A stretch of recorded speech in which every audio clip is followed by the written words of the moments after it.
Welcome to today's podcast. Today, we're excited to have Ryan Van Gorder from Opto Investments joining us.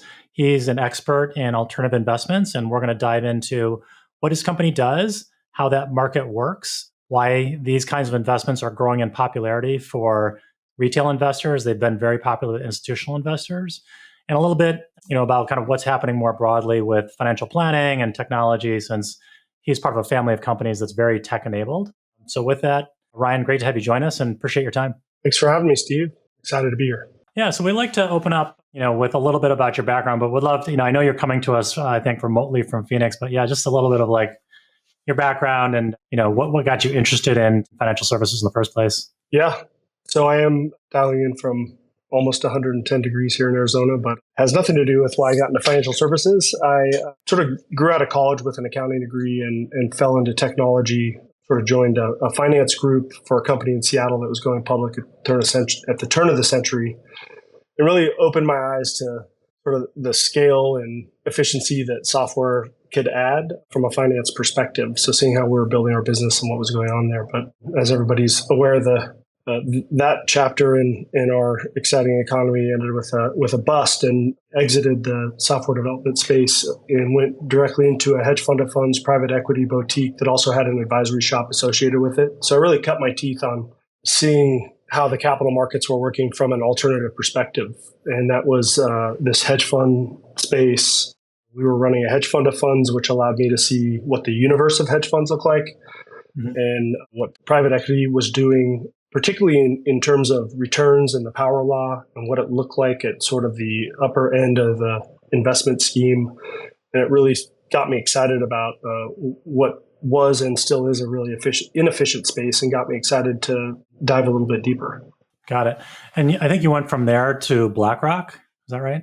Yeah, that's right. So we, as a company, that firm's name was Quellos, and we ended up growing the investment management business to about $23 billion in assets under management, as well as running a very successful wealth management boutique. And BlackRock came in and did an asset purchase agreement of the funds in that company. And I went with the funds into BlackRock into what was the beginning of a very acquisitive stretch for BlackRock in building their alts platform. So they were just coming off of the Merrill acquisition and getting into equity, and then they were going into alts. And so I got to see sort of the bolt-on of a lot of inorganic activity at BlackRock and see how they built private markets and alternative assets from the inside of BlackRock. And that was sort of my entree into larger scale capital markets and seeing how businesses were ran across the whole suite of assets and offerings at BlackRock, which was very cool. Got to see not only alts, but the formation of the multi-asset business. Got into index, basically ran finance for the iShares unit after the acquisition of Barclays Global International. Really, the growth from about $600 billion to about $2 trillion in assets under management, just shy of that while I was running the finance function there. And then headed off into Asia and got to basically end my stint there running finance for BlackRock in Asia, which was about north of $800 billion in assets under management across 13 different jurisdictions, building businesses in places like China and really enjoying the complexity of that business. Got it. Yeah, I mean, I think the big custodians or asset managers and holders are BlackRock, Fidelity, Vanguard, and Schwab. Is BlackRock a little bit different in that it holds a lot more private or a more eclectic set of assets? Yeah, I would say they're unique in that their mandate is much broader and wider than a lot of their competitors. If you think about index exposures, they're going to compete with Vanguard. Think about privates, they're competing, more against smaller offering. So you look at leaders in the space in alts and you see them competing against people who are leaders in infrastructure or have a niche private equity offering or are large mega cap, credit sponsors that can come out and compete. And BlackRock tried to do that, compete across the broad swath of mandates. Nice. So what led you from BlackRock to Opto?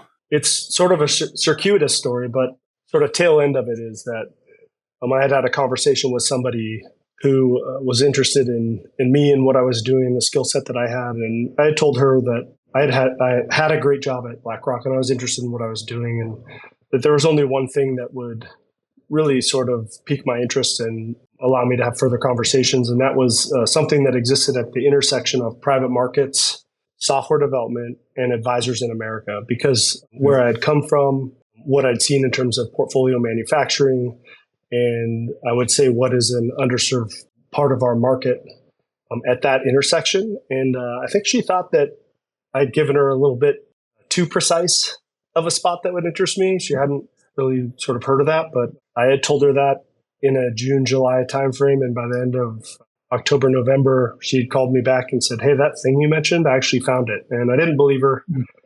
And she said, "Well, you got to talk to the team that's building this." Introduced Joe Lonsdale to me and the group of founders. And so I sort of evidenced her claim, and it turned out they were addressing the same problem that I'd seen. And I was really excited about helping them solve the problem. That's super interesting. Was this person like a headhunter, like a recruiter, basically? Yeah, she is. She's based on the peninsula, very good at what she does. She's a good listener and sort of took it to heart. Yeah, it's interesting. It's kind of the reverse. So she was talking to you as like, "Hey, here's a super talented person, and let me just find out what Ryan wants to do, and then I'll go look around and see if there's a good fit." Versus there's some job opening at so and so, and I want to go find the person that is doing. I mean, I guess that makes sense. You're the scarce resource. Yeah, to a certain extent, she had a specific job that she thought that I would be a fit for, and that's where I sort of said, "No, that might not be the role for me." But if you actually wanted to hear what I, as a potential client, am interested in sort of applying myself to and inserting into my journey,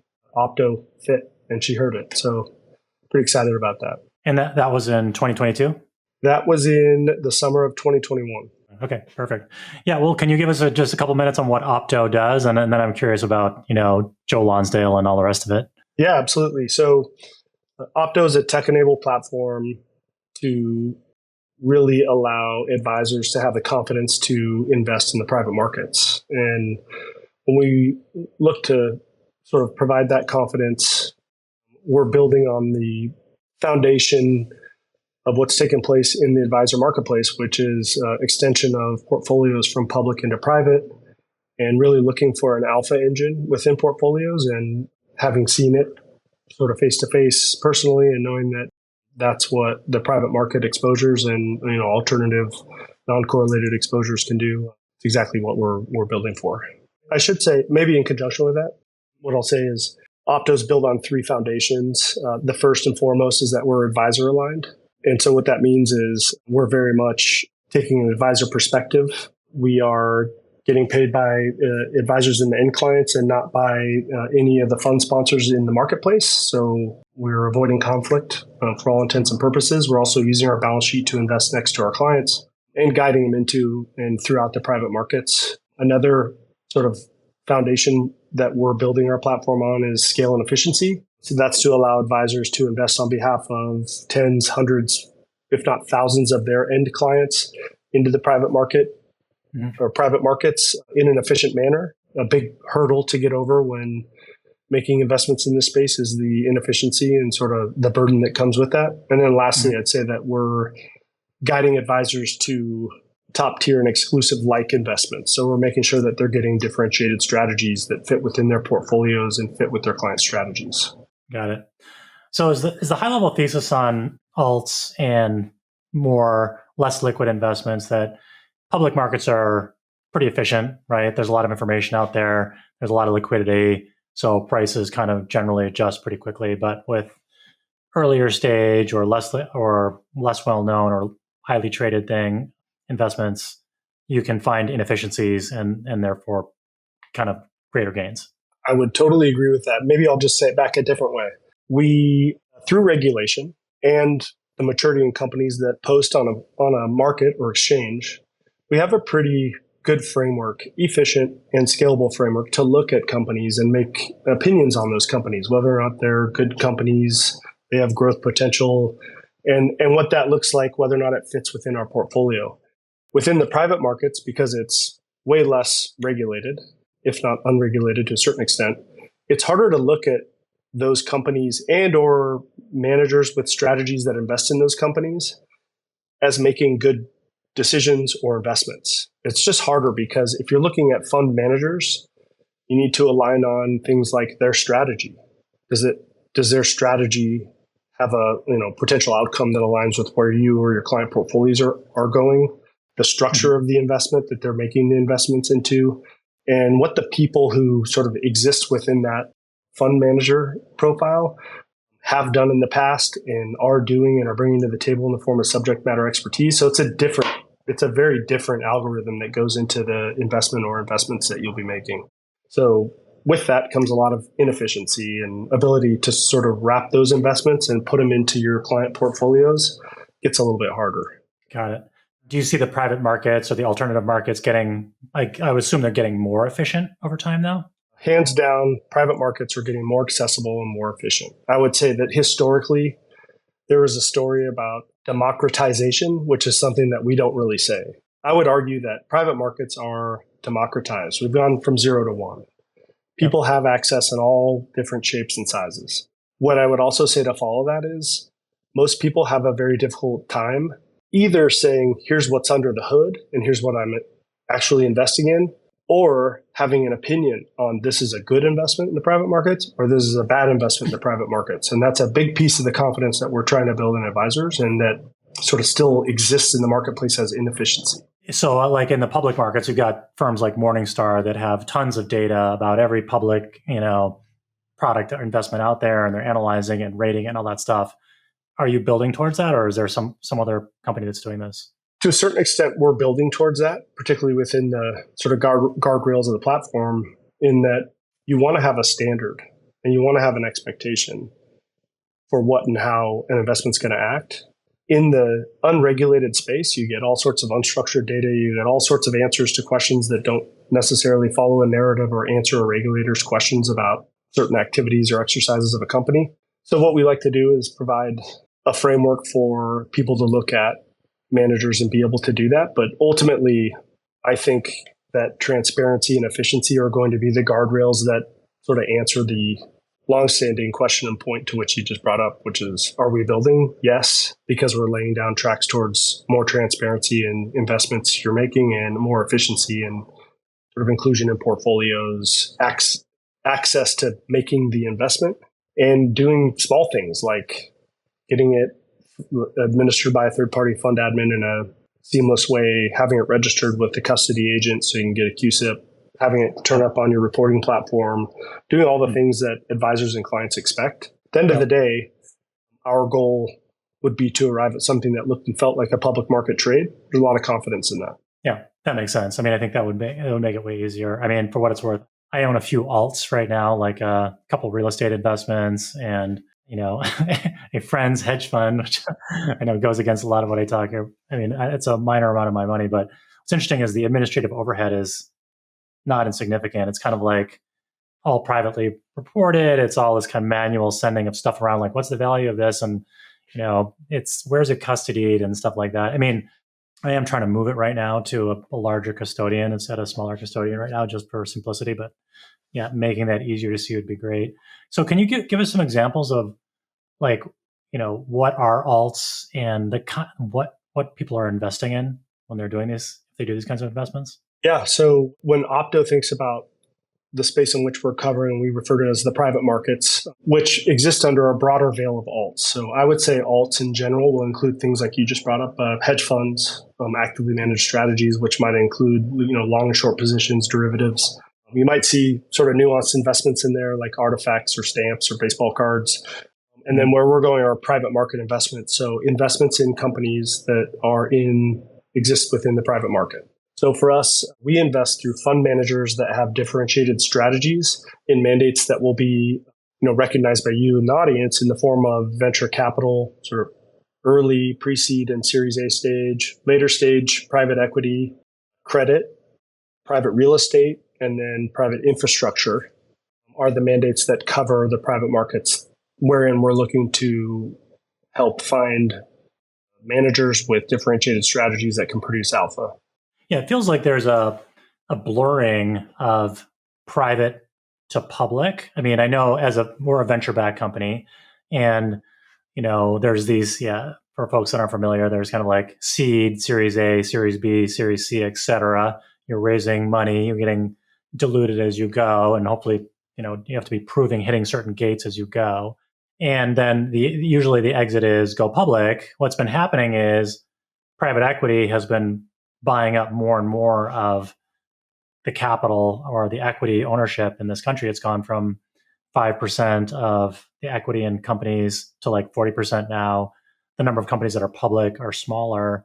So the exits for many private companies is private equity, but also you're seeing investors come in and take part in something called secondaries. And they're basically, if you get to be a later stage company and you have a bunch of equity in a company like Stripe or something that's not public, but like, has a lot of proven value, there are exits and people that will buy, some of your equity to give you as employee liquidity in the hope that, hey, it'll go public in the future. But it seems like you could be part of that. Is that, Opto, I guess, is playing in that ecosystem? Yeah, absolutely. I think that in conjunction with what you said, we're seeing less IPOs. We're actually seeing public to private conversion. And a lot of that, I think, is eaten up or sort of covered by the fact that there's so much dry powder in the market or investable capital sitting in the private space. That is with like pooled investor money, large institutions, sovereigns. There's a lot of players in that. It's the evolution of our capital market into a place where there's liquidity in a lot of different forms. So when companies have access to that capital, it means that their incentive to not necessarily monetize, but get access to the capital for planned growth or something that might be in their future, they just have more outlets for that. So going public might not be the end target for a lot of people. So how do we play it? How does Opto play in that? It means that we're enabling more of the general public to participate in investments in the space that might contribute to that factor or might contribute earlier on in the stage of the investable life of that fund or companies within the fund, if that makes sense. Yeah, no, it does. It's interesting. It used to be that, hey, there's this gate of going public. So companies are growing and then go public and get liquidity. And then you get access to a much wider investment pool here. Now, fewer companies are going public. They're going private.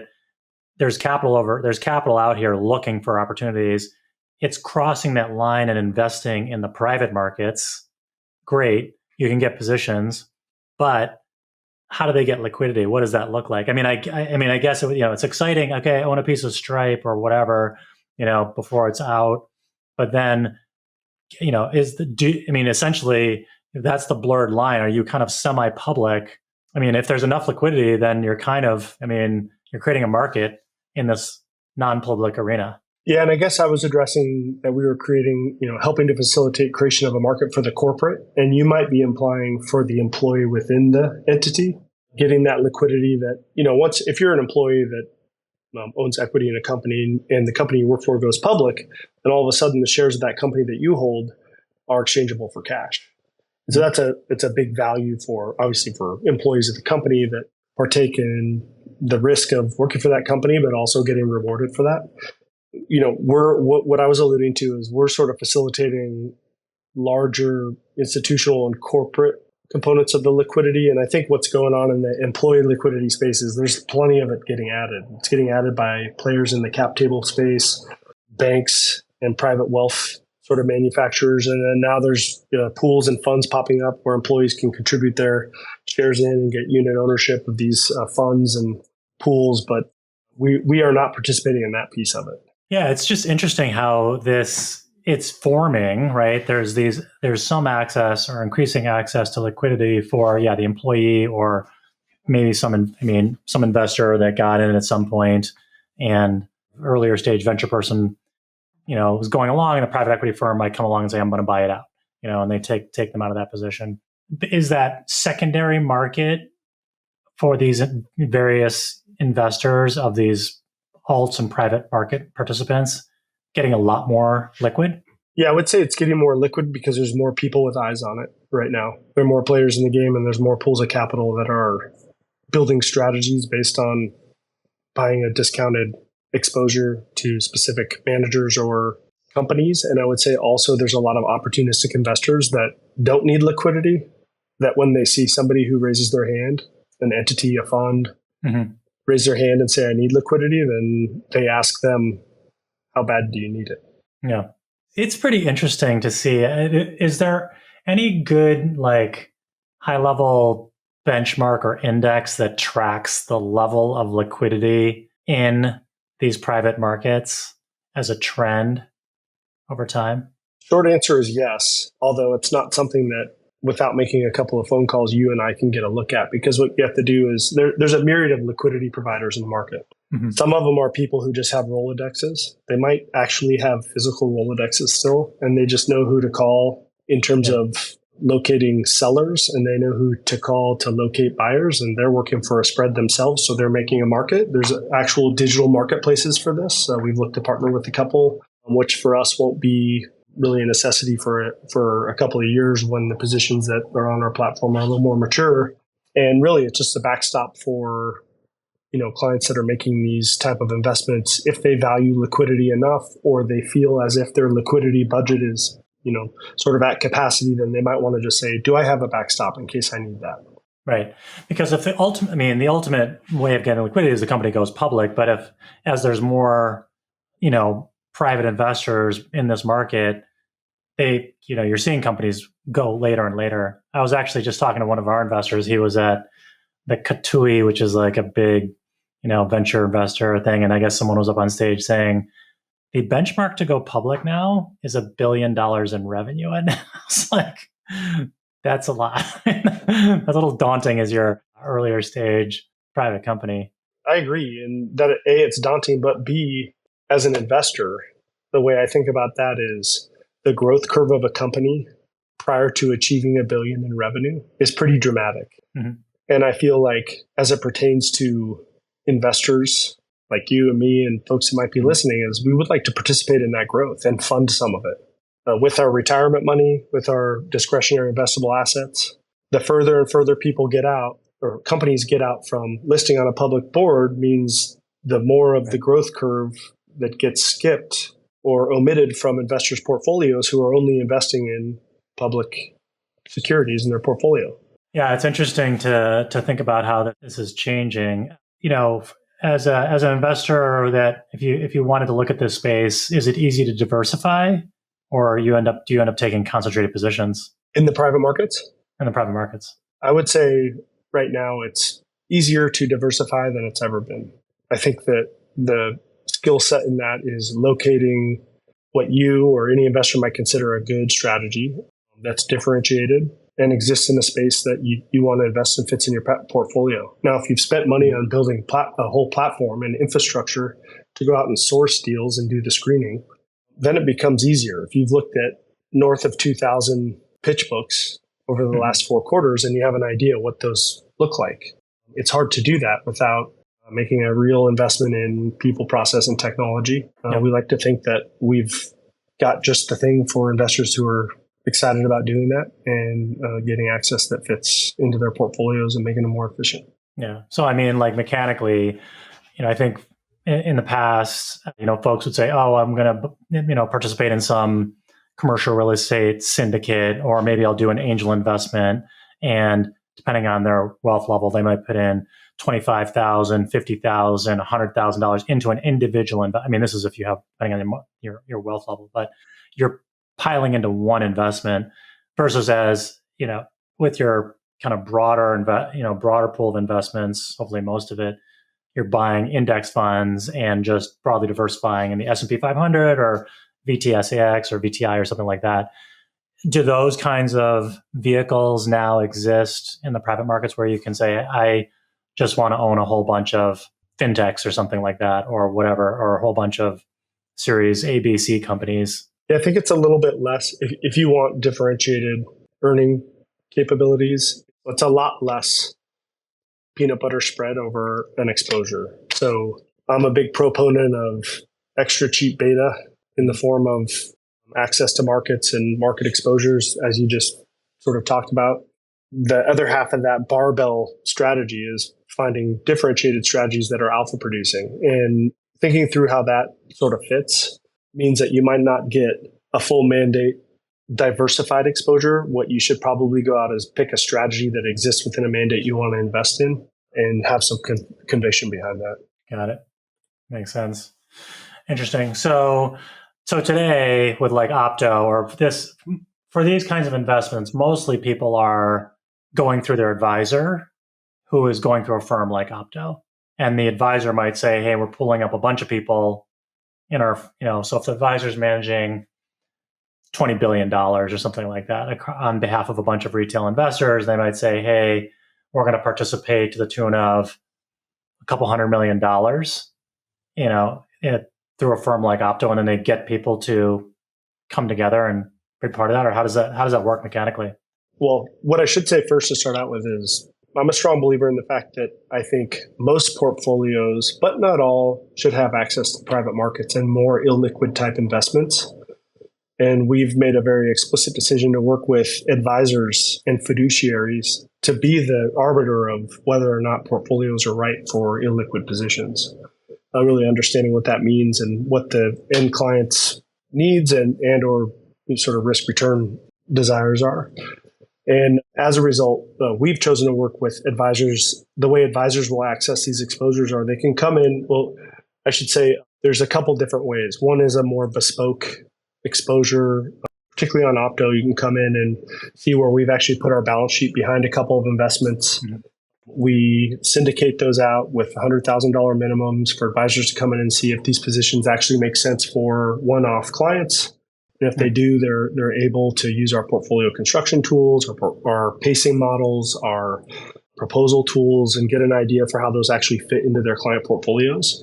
And what we're actually doing sort of at scale right now, and where we found a lot of demand, is for advisors to come in and build a white label custom fund that's being built around exposures that fit a majority of their client profiles, because they might be running models or they might be running sort of similar attributed clients that, just for example, might all have the desire for growth equity positions, which may be a little bit more like longer duration, a little bit more risk, a little bit more reward, and it's an extension of the equity allocation in their portfolio. Then we can build a custom fund where they come in, we align on the strategy, we go to the market, we see what's actually in capital raise and fund formation in the market, and then we can propose the creation of a fund, which may or may not include some co-invest or have direct deals that will sort of act as GP and due diligence for, and we'll create that for the advisor that then allows them to provide to their end clients. It does a couple of things too. And you talked about differentiation. This is a point where I'd bring up.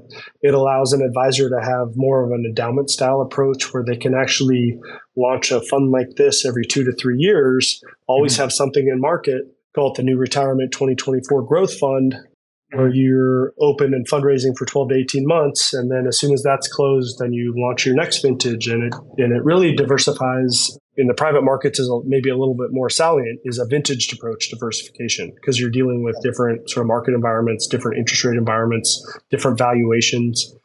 If you were deploying into VC in 2022, it's a different story than when you're deploying into VC in 2024. For sure. Yeah, that's pretty interesting. So they're out there and you're creating a fund for the firm. They're saying, okay, this are based on what the firm believes its investors want. And then they are filling it, and how much, and they could fill it, so if I'm an RIA, I could be like, okay, great. I want to create, venture growth fund XYZ or 2024. And I could keep it open for 18 months and I can just take investments into it. And that money just flows in through the fund and then through the fund to Opto and then to the actual investments. Or is there a more limited time frame? No, that's the time frame in which we operate. Okay. Usually about 12 months is what we'll sort of grant in the fundraise cycle for the underlying advisor to communicate with their clients appropriately, use some of our adoption material, insight material to make sure their clients understand, hey, this is where the fund's getting invested. A lot of times we'll spend time with underlying GPs to talk about their strategy, what's going on in their fund, what they've done historically, who their people are. And it gets a little bit more salient. So it does that thing that I talked about, which is add confidence. When you have certainty or maybe a little less uncertainty around where your money's getting invested, how it's getting deployed, ultimately you have less anxiety and makes it easier to keep clients happy. Yeah, they can see and feel what they're invested in and kind of see what's going on with the companies. Okay, and then what happens? What's the like the half-life of these funds look like? I mean, do they just exist? How does liquidity come back out of it later on? Yeah, so it's a great question. If you're not investing in the private markets and you're sort of dipping your toe or getting into them, what you'll find is that there are mechanics and sort of vehicles that have been created for more liquid strategies that are a little more administratively burdened, It allow people to say, hey, I have an alts investment, or hey, I have this private market investment. But what most people have found is that with these large pools, mega cap sponsored funds, what they're actually getting is private market beta. So what we're doing is bringing sort of the tip of the spear into market, which is saying, hey, we're going to lock money up and we're going to invest in drawdown funds that are going to be the traditional illiquid investments. And to your point, Steve, they're not necessarily completely illiquid because your commitments get called down over 3 years. And then there's a return of capital profile, and there's a return that will be in excess of the capital that you've drawn in if the fund does what it promises to do. So when you have at least an expectation for what that liquidity profile looks like, all of a sudden you're in control of more of that money. If you make a $10 million commitment to a fund, actually, let's say you make a $100,000 commitment to a fund. There's a general expectation that that'll get drawn down over 3 years, and somewhat of a chunky flow, but you could say a third, a third, a third. And in that drawdown period, you're putting cash into your fund manager, and they're taking that cash and deploying it into investments. And in some cases, there's quick monetizations. In today's sort of AI excitement, there's a lot of companies that are just born off the napkin and then bought by another company who's raised some money and wants to take that idea and build on it. And so there's, you see in some even VC space where there's expectations of 10 to 12 years before monetization, you can see capital flow back in depending on the fund manager strategy and sort of what the market space is. So one of the things that we do is try to provide a little bit more certainty around what those cash flow profiles look like. And really it's cash in over a number of years, and then you should expect cash out as the strategy is deployed and the manager, monetizes or crystallizes investments. They'll return that capital. And the desire and hope is, and what we all read about in these private market investments, that you're getting 10x or you're getting some sort of like extra large return in excess of the capital that you've contributed. Got it. Do you have any, how does Opto measure itself? Are you measuring yourself in terms of capital raised and capital deployed per year? Right now we're thinking about funds in the pipeline. We're thinking about really custom funds launched. We're thinking about assets sort of in play from a deployment perspective. And the way that we're sort of consuming that is how we're getting money to work for advisors. And do you have any data yet? I mean, are you live? Are you deploying money for advisors now? Oh, yeah. So we're alive, and we've been pumping money through our pipes on the sort of single syndicated level and the custom funds for advisors for quite some time right now. We've got an extra large pipeline. We will be launching funds at a pretty rapid clip on behalf of our clients, hopefully into perpetuity. That's a loose way for me to say, it turns out there's a lot of demand from advisors to sort of solve for their private market and alternative exposure needs. And we're about 3 years, off the napkin. We've hired a lot of people on the back of our fundraise, and we are building a platform that's going to enable advisors to really execute on these transactions. So can you give us kind of ballpark numbers, or this might be confidential, but in 2022, 2023, 2024 to date, how much money is being deployed through the Opto platform? Is that a way to measure it?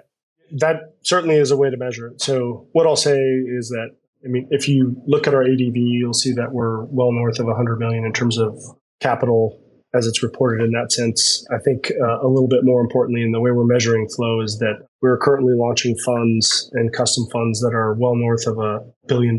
So in the next 12 to 18 months, we should expect to be in the market building funds to that extent. Okay, so you've been going for a few years. You've got 100 million under management. You're launching funds for $1 billion, 10x.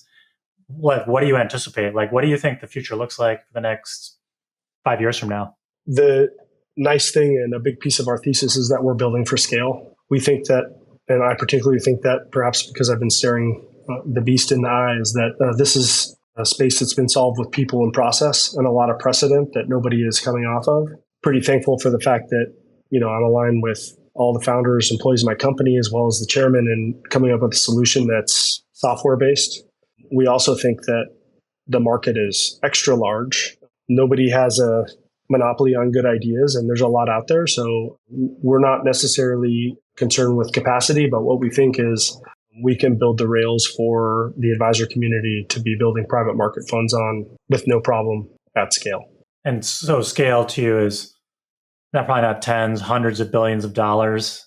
I mean, $1 trillion. I don't know. I mean, like just to zip back, I think one of the big hypotheses here is that in institutional investors, it's like, I think alts are 25% of their holdings, something like that. Do you know? I mean, you probably know the number, right? Yeah. I mean, well, it depends on how you slice it and dice it. It turns out you can skin a cat 99 different ways, but we should say just in general, institutional investors are going to, or savvy institutional investors are going to have exposures or portfolios with greater than 20% alts exposure. Right. In the sort of more retail-y individual advice space, we're south of 5%. And there's a long way to travel. It's a big market and it's hundreds of billions of dollars. And we think we can sort of positively impact the market and help advisors, deliver returns in portfolios that their clients are demanding and that will help them find solutions.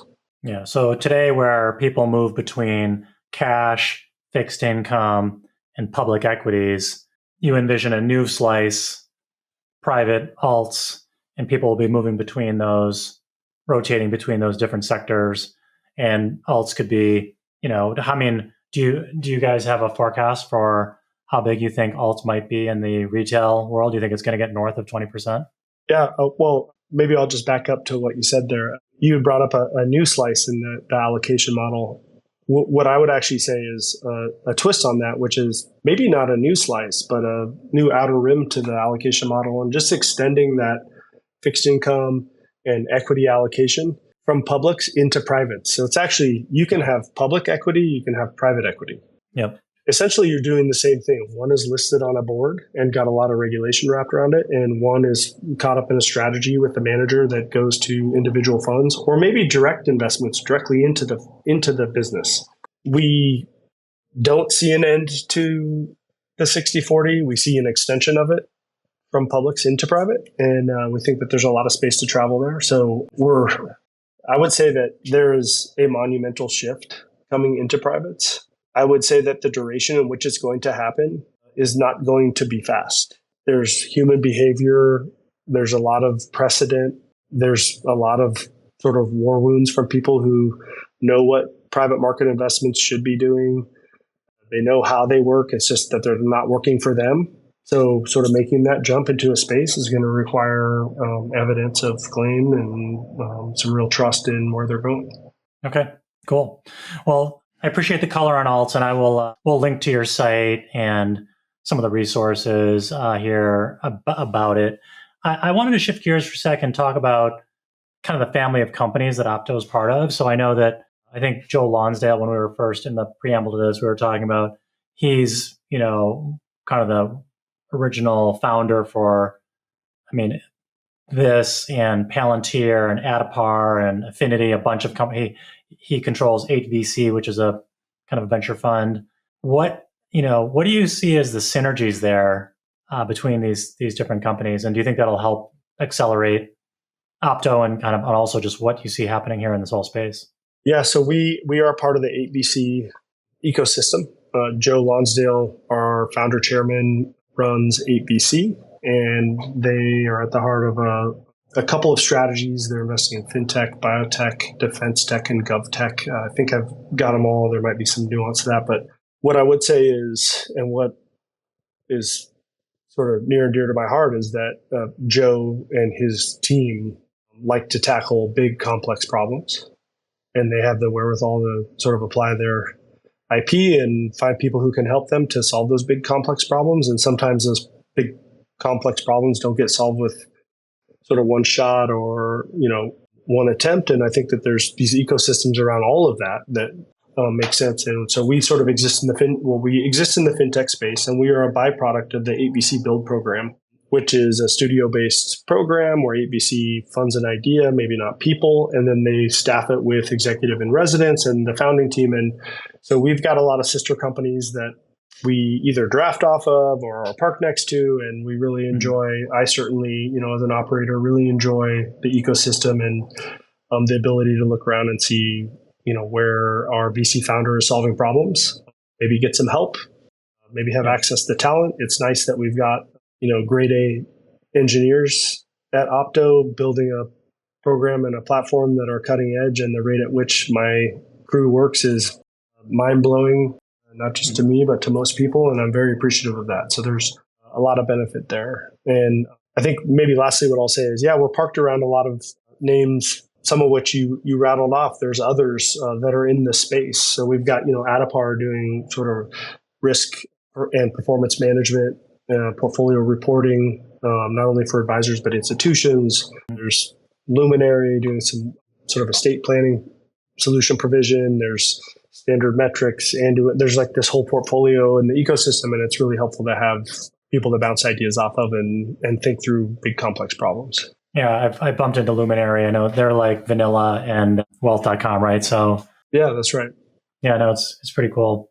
So is there a big human capital flywheel that happens in this ecosystem where people move from Palantir to Adapar to Opto and so forth, or you're tapping into that network somehow? Because I could see that being a massive differentiator. Yeah, I think probably an extra large amount of people that have been successful in VC companies know what the mandate is and how to operate within that construct. And we have a lot of people who've worked for Joe previously, and they like the environment. So it's certainly helped. And there is a bit of a flywheel and a central hub to that, which I'm certainly thankful for and lean into as much as I can. Yeah, I know that, Palantir in particular, I don't know what the market cap is, but I saw that they're doing like a $1.5 billion in revenue. It's a public company. Peter Thiel and Joe Lonsdale, looks like Nathan Gettings, who I don't know, Stephen Cohen, who I think is a big hedge fund guy, right? Yeah, he's an investor.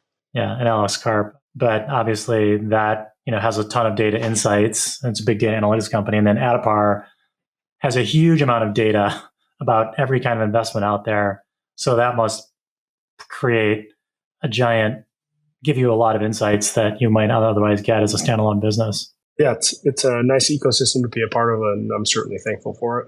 That's awesome. Do they bring the companies together? Do you guys meet up on a regular basis, or the founders or management teams? Short answer is yes. I wouldn't say regular basis, but there's certainly a loose network. And Joe does a really good job of keeping us connected and making sure that we're, avoiding redundancy, like not solving the same problem, trying to work well together, thinking through sort of like more holistic and macro level problems as an ecosystem, which is hard and you won't see it in many other places. So it's a nice group to be a part of. Must be interesting. Well, at some point I'll have to try and see if I can get Joe Lonsdale on here. I would be curious, like what motivates someone like that. I imagine he has, more money than he needs. And so it's like, he's got higher level problems he's probably trying to solve. Yeah, I might just say Joe has a innate and amazing ability to lock onto big problems and want to solve them. And maybe that's what I think that I have very much in common with him, is that I like to solve problems. And it's clear by the shape of his portfolio and the companies that he's funding that they're solving big problems. You don't go into government and GovTech without wanting to solve a big problem. You don't go into like bio or health space without solving real problems.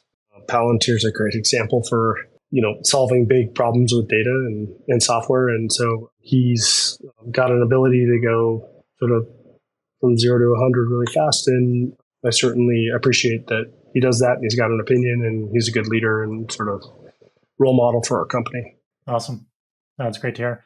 All right. Well, look, I know we're coming up in time, so I have one more kind of area of questioning. Just if you have an opinion about, as you work with advisors and you're thinking about alts and obviously data, do you have an opinion or perspective on where you think advice is going and how technology is going to affect the individual investor in the future and advisors and just this whole ecosystem of investing overall?